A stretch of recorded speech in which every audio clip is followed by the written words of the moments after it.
Hey there folks, welcome to Spectrum Pulse. We talk about music, movies, art and culture, and this is Billboard Breakdown.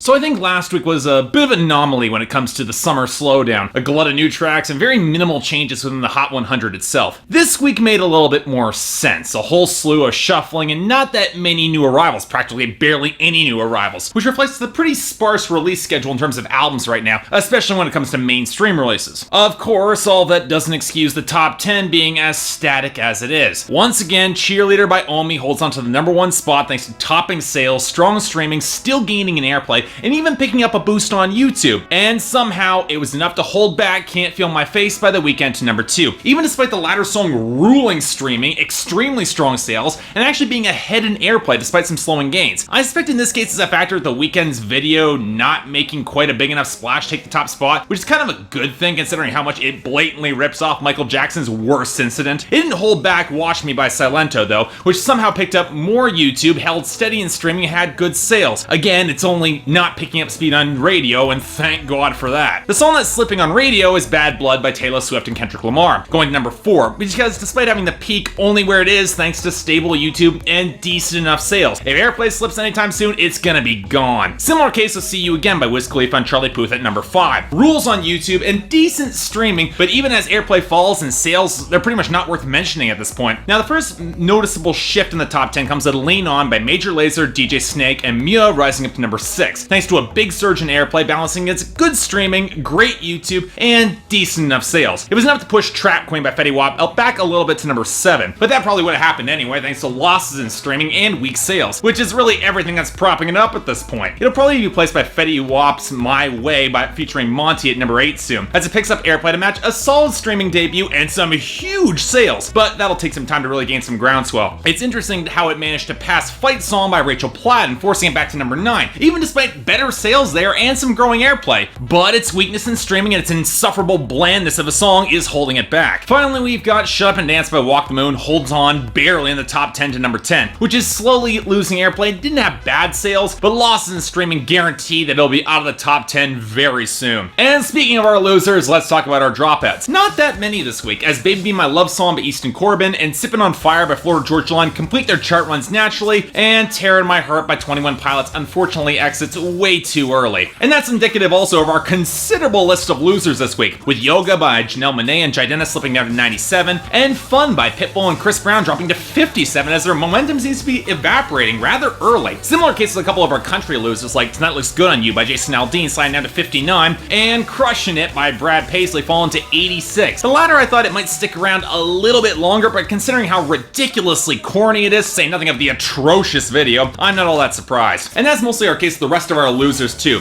Debuting tracks last week like She's Kinda Hot by 5 Seconds of Summer falling to 54, Where You At by Future and Drake falling to 81, and How Deep Is Your Love by Calvin Harris and Disciples going to 82, but that doesn't surprise me how typical that is with new debuts not being able to pick up much steam. I suspect they'll be dropping off the charts pretty soon. And then there's our natural exits, with Bright by Echo Smith going to 92, and Love Me Like You Mean It by Kelsey Ballerini dropping to 87. They're both on their way out naturally after solid runs, no complaints here. And for the most part, no any complaints with our gains this week either. Should Have Been Us by Tori Kelly picking up to 72, Locked Away by Rock City featuring Adam Levine surging up to 60. Good things, Adam Levine's best performance in a long time. I Don't Like It, I Love It by Flo Rida and Robin Thicke and Verdine White rising up to 46. These are all solid pop songs. Hell, even though Stitches is not Shawn Mendes' best track, I don't have a problem with it going up to 41. What I do take issue with is Marvin Gaye by Charlie Puth and Meghan Trainor going up to 36. Mostly because I find it one of the most gutless and limp songs about sex since Afternoon Delight. Seriously, when did we as a society say we wanted easy listening trash like this to come back over adult alternative? Yes, I know there was a lot of light rock just as bad as this in the 2000s, but this faux retro veneer is so transparent with the terrible gang vocals and fake vinyl fuzz and awful lyrics and production that might as well come from a Glee ripoff. It's not sexy, it's barely even sensual. Marvin Gaye's estate should sue, and if Dear Future Husband didn't exist, it'd be the worst thing that Meghan Trainor ever touched, and that's saying something. Unfortunately, most of our returning entries aren't that much better, starting with...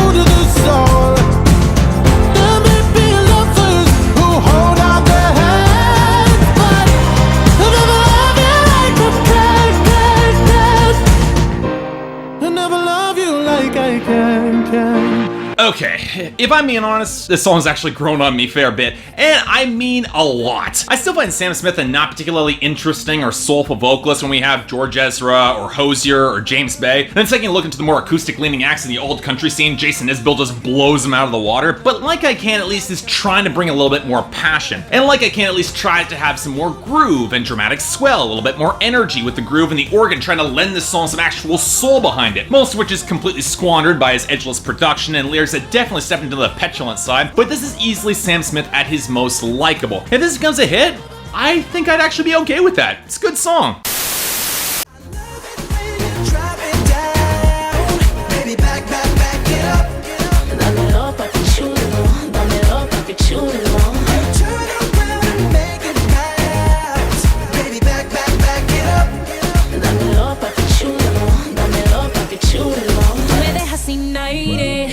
I'm still surprised this song hasn't been a bigger hit given the lightweight, rubbery synth, the breezy beat, lyrics in both in English and Spanish for massive crossover appeal, and combination of Pitbull and Jennifer Lopez to give the song as much mainstream appeal as possible with this summer. But it's not a good sign when J-Lo is the person who sounds the best on this song, with Pitbull completely misunderstanding what dancehall is and delivering a worse verse than usual, and Prince Royce, you know, I've been wanting to like this guy for more than a while, but he just does not have enough presence behind the microphone to really grip me. And you can tell he's trying, but he's the least interesting part of his own song, and that's a problem. Overall, I still like this, but the more I think about it, the more I'm just not that surprised it hasn't been huge.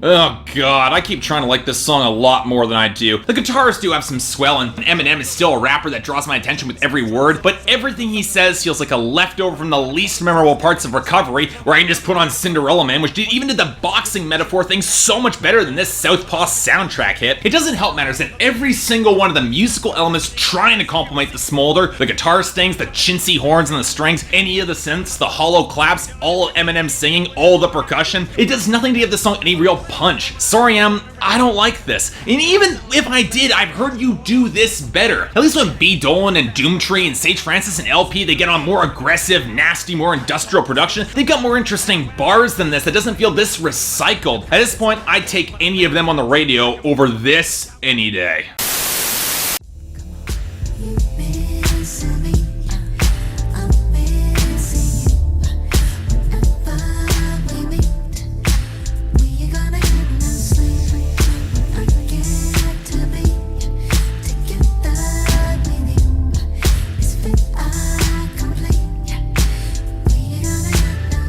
I did not expect this to come back, but I sure as hell am not going to complain about it, courtesy of the music video with Janet Jackson and J. Cole, and pairs it with a pretty good guest verse. And honestly, I'm a little bit conflicted about it. It's not that J. Cole's verse is bad, it's definitely not. It's got the right balance of slick, cool, and earnestness that balances against Janet pretty well, but the content feels a little bit iffy to me, less focusing on the sex itself, which is more the main thesis of the song, and more about how J. Cole's schedule is getting threatened and how he might want to go back to being friends with benefits again because he doesn't want to hurt her. Okay, yeah, I can appreciate the underlying sort of sweetness of the song that remains intact, but it still feels more awkward than a song this polished and effective deserves. And just a nitpick, am I the only one kind of irked that J. Cole throws in whenever he's trying to fill up space on a bar? Just seems clumsy to me, and the last thing this song needs is that clumsiness. In any case, it's still a damn slick, very sexy song, and I definitely like it, but I'm just not quite sure it's better than the original. Just saying. So yeah, that was pretty quick, and it's getting even shorter because we only have 2 new entries, and they're both from albums that I've already covered, so I've heard these songs before. So let's start with number 90, Cheyenne by Jason Derulo.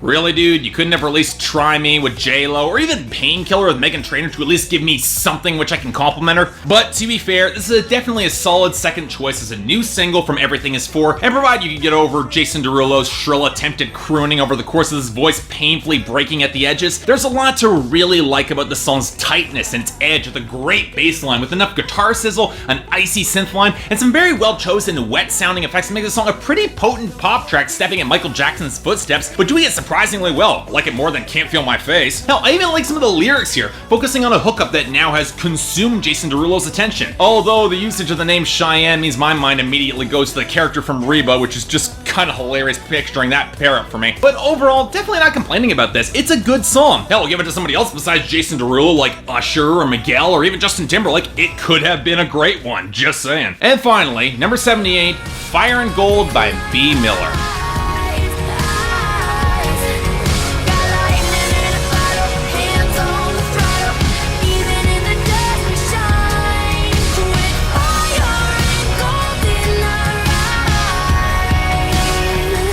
You know, I'll say one thing about acts like 5 Seconds of Summer and Shawn Mendes and even B. Miller, they're at least trying to bring in some more real guitars back into pop music. Even though with B. Miller's case, she saddled with psycho music production that takes a pretty solid guitar rollick and builds this gargantuan fuzz-heavy chorus that's overloaded with such lumbering percussion that just swamps all of the melody and even some of B's vocals. It strikes me as a complete misstep here. And while Fire and Gold is definitely one of the better tracks coming from her debut album, Not an Apology, this song could have benefited from a looser chorus and some real drums and some more actual groove to support some of these guitars. Overall, it's not a bad song, but something I'm not exactly driven to revisit, just saying. So that was our very short week, and wow, not a lot to choose from here. And you know, I hate to repeat myself, but Kings Never Die by Eminem featuring Gwen Stefani just runs away with the worst of the week again. But I'm not doing dishonorable mention this week. Instead, I'm giving out 2 honorable mentions. The first to Cheyenne by Jason Derulo, and the second to the No Sleep remix by Janet Jackson featuring J. Cole. And that means, yes, the best of the week is going to Like I Can by Sam Smith. Yeah, I'm as shocked as anyone this is topping the charts here,